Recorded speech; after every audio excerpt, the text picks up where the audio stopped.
Hello and welcome to another edition of How's it going? Haven't made a video in a while, so I thought I'd post one up.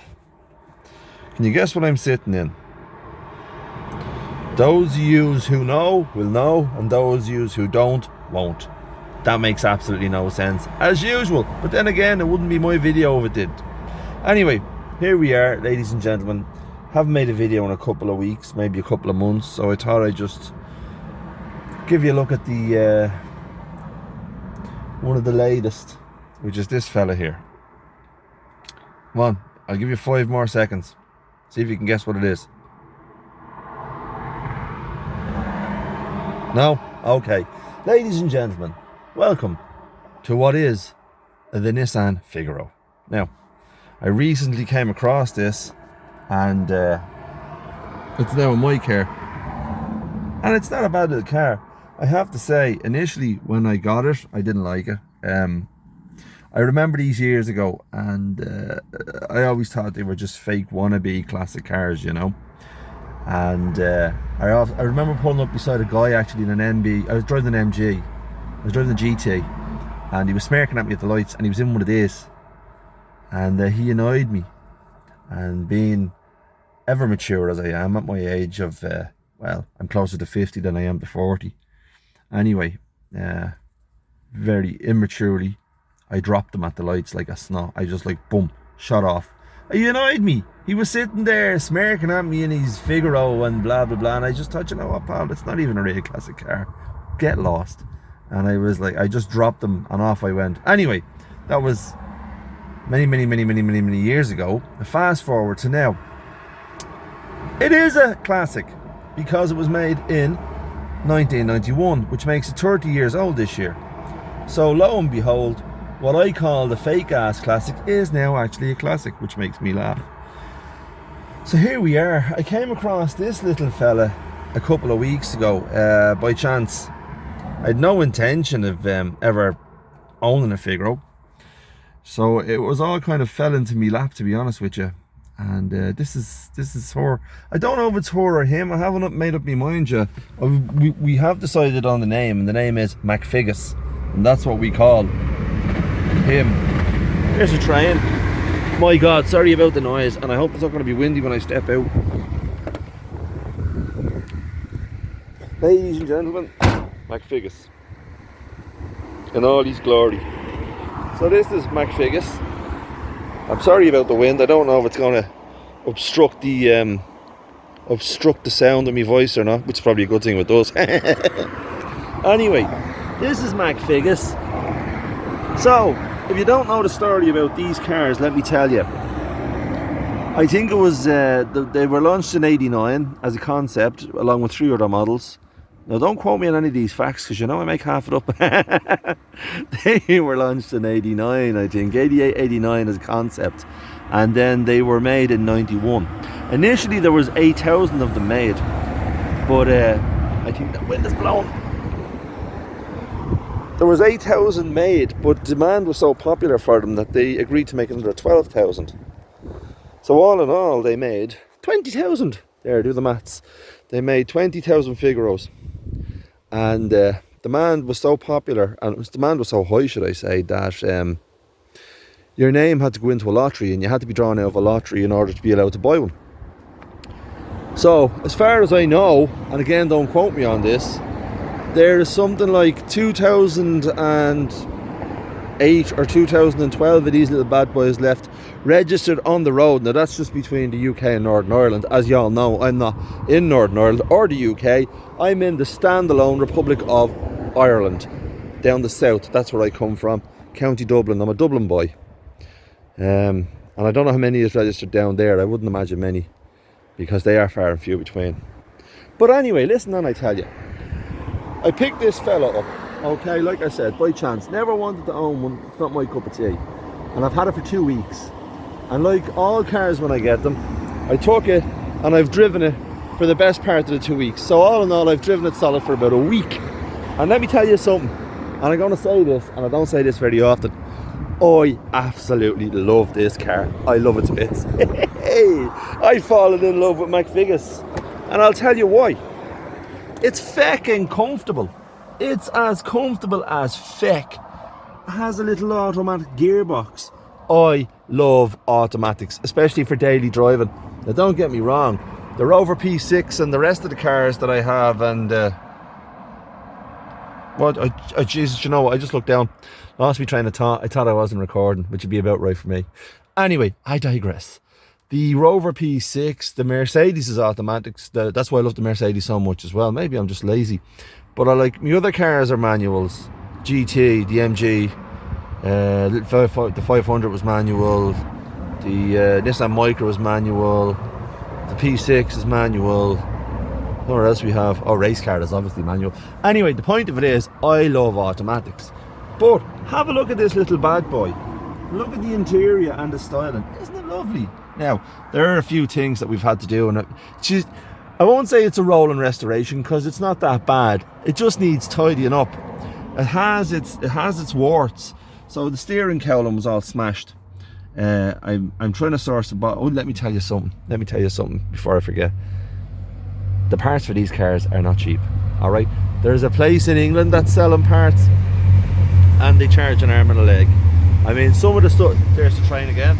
Some of the stuff is jaw-dropping. You know, the price. I mean, you're looking at £1,000 for a set of chrome bumpers. The bumpers were shot on this one, and I got another set of bumpers that were being made by an Irish fella here, so it was really handy. He was only an hour from me. I was able to drive and pick them up, but they were a fiberglass bumper with a resin gel finish. I put them on, you see there, white, and they're quite decent. I put them on there last week, and they made a fair queer difference to the car.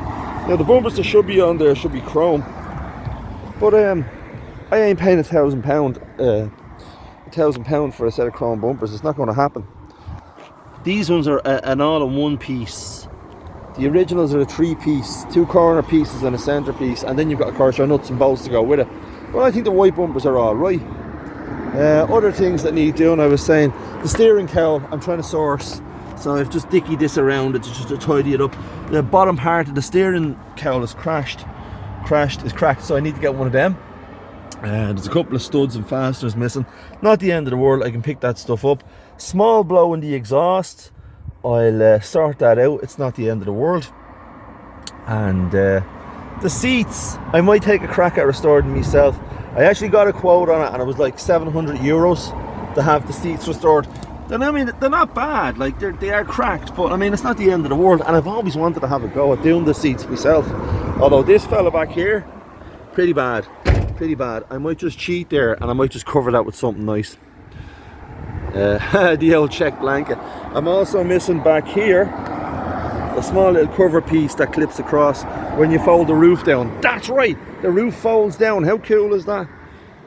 And I have to say, I've had the roof down since I bought it, because as you all know, I love convertibles. But yeah, the price for parts is just scandalous. Let me tell you a little blinder about this car that I found very interesting, and it makes it really nice to drive. This little bad boy is a 1 litre. We've got a 1 litre engine in it, a 1 litre turbo. Look at that. It's a turbo. It's class. Oh Jesus, you know it was Nissan all right when you look in the engine bay 30 years on. Let me just fire it up for you.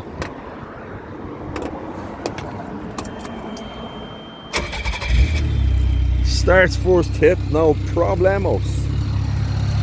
Pours like a pussycat. Isn't she sweet?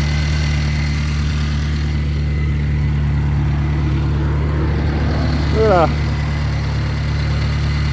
My son has an MR2, you know, and I don't know, you know, some of you probably do know about the whole Japanese thing, and the price of Japanese cars have all gone through the roof, especially JDM stuff. My lad has a Toyota MR2, as I had myself many moons ago, and of course he loves it to bits. That's his car. But when I told him this is JDM, he should have seen his face drop. When I told him this had a turbo and his doesn't, you should have seen his face drop. Absolutely class, made me day. Got a great laugh out of it. But yeah, engine could do with a bit of tidying up as well. I'll get to it. all in good time, no rush. But that's her, lads. If you've never come across a Figgy, this is a Figgy, Nissan Figaro. Great little car to drive, bombs along, screams a little bit because it's only got 3 gears in the box. It's a 3-speeder. Yeah, I love it. I'm in love with McFiggis. A few small bits need doing here, not the end of the world. But yeah, ain't it sweet? Let me show you around the back. Some bits and bobs if, I mean, I'll show you here. Is a button pull. I'll take the key out. Your little roof folds down into here. As you can see in there, that goes up. Down she goes. Let me just push that down. I should have it properly strapped down, but as usual, I don't. This thing here is nuts. Look at this. This is the boot. Look at the size of this thing. I don't know what you're going to get in there. Body of a midget. Who'd want to put a body of a midget in there? Are you going midget killing? Oh, it's class. I mean, it's just as well. I have a couple of other cars as well for doing me shopping in and stuff. But McFiggis here. You can't take it away from him. He's gorgeous. I think we're going with it's a he. I think we've just discovered McFiggis is a he because I keep calling him a he. Aerial is busted on the back. Even for second-hand parts, there's a bloke here near me and he's selling parts off one of these and he has it stripped. He asked me for €149 for a second-hand aerial. I wouldn't be coming across that at all now, you know. For the sake of taking the telescopic aerial out and just replacing it into the winder, €15, probably tops. That's about it. That's it, lads. That's her in a nutshell. That is the one and only Nissan Figaro from 1991. They were all made in 1991. I can't remember the model of the other 3 models that were put out. Were the, I think it was a B. Was it a B-10 or something? And then there was the Cargo. But this fella seems to have the most popular following. The price of them are just ridiculous. The price for the parts for them is just ridiculous. But they're fun to drive and they're gorgeous to look at. And I'm sorry to say that I poo-pooed them for so long because I think they're great. And the fact that it is now 30 years old makes it all the more better for me because I just love old stuff, including myself. I'm old.